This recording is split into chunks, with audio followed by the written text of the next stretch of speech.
Good morning children. आज हम लोग चैप्टर 1 में भाषा, लिपि, बोली और व्याकरण में मातृभाषा पढ़ेंगे। मातृभाषा जो भाषा बच्चा सर्वप्रथम अपने घर में अपने परिवार से सीखता है उसे मातृभाषा कहते हैं। जो भाषा बच्चा अपने घर पर अपने परिवार से सीखता है वह उसे मातृभाषा कहते हैं। बच्चा भाषा का पहला पाठ अपनी माँ से सीखता है। जो भाषा माँ बोलती है वही भाषा बच्चा उससे सीखता है। जैसे यदि माँ पंजाबी बोलती है तो बच्चा पंजाबी सीखेगा। पंजाबी ही उसकी मातृभाषा होगी। इसी प्रकार अलग अलग प्रांत में रहने वालों की मातृभाषा भी अलग अलग हो सकती है, परंतु मानक भाषा एक ही होती है। मातृभाषा अलग अलग हो सकती है किंतु जो मानक भाषा है वह एक ही होती है।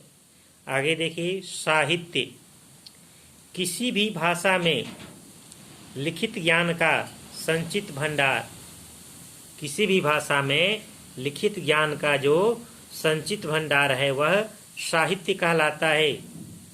किसी भी भाषा में लिखित ज्ञान का संचित भंडार साहित्य कहलाता है। साहित्य में किसी देश तथा जाति के विचार लिखित रूप में संचित होते हैं। साहित्य दो प्रकार का होता है, गद्य और पद्य। साहित्य दो रूप में गद्य और पद्य में होता है।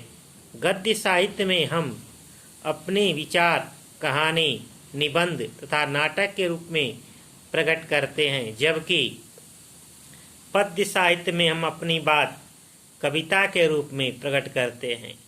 पद्य साहित्य में हम अपनी बात को कविता के माध्यम से प्रकट करते हैं। महादेवी वर्मा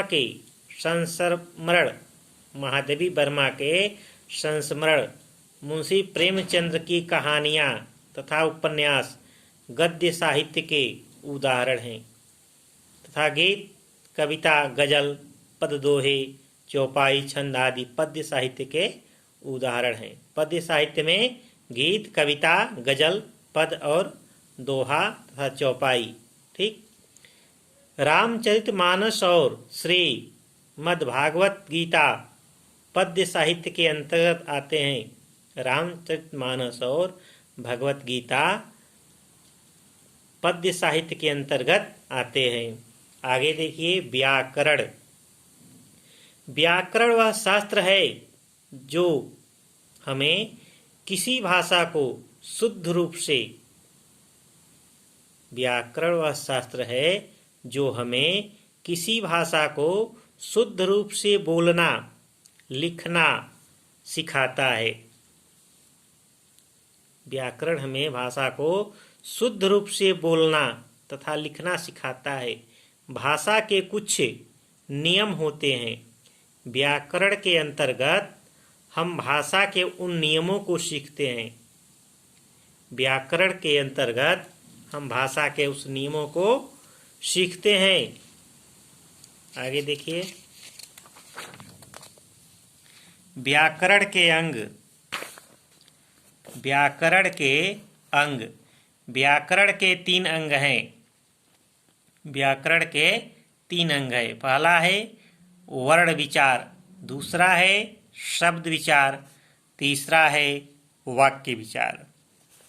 तो पहला देखिए, वर्ण विचार। इसके अंतर्गत हम वर्णमाला, वर्ण विचार के अंतर्गत हम वर्णमाला, वर्णों का उच्चारण, वर्णों की लिखने की विधि, उन्हें संयुक्त करने के नियमों आदि के विषय में सीखते हैं। वर्ण का उच्चारण कैसे करना है और उन्हें संयुक्त करने के, जोड़ने के नियम को सीखते हैं। दूसरा है शब्द विचार। इसके अंतर्गत शब्दों की उत्पत्ति, शब्द विचार के अंतर्गत शब्दों की उत्पत्ति, शब्दों की रचना, शब्द निर्माण तथा शब्द भेद आते हैं। शब्द विचार के अंतर्गत शब्द की उत्पत्ति, शब्दों की रचना, शब्द निर्माण तथा शब्द भेद आते हैं। तीसरा है वाक्य विचार।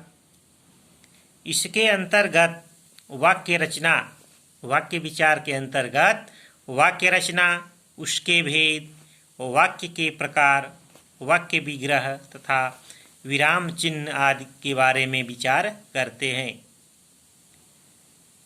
तो व्याकरण के कितने अंग हैं? व्याकरण के 3 अंग है।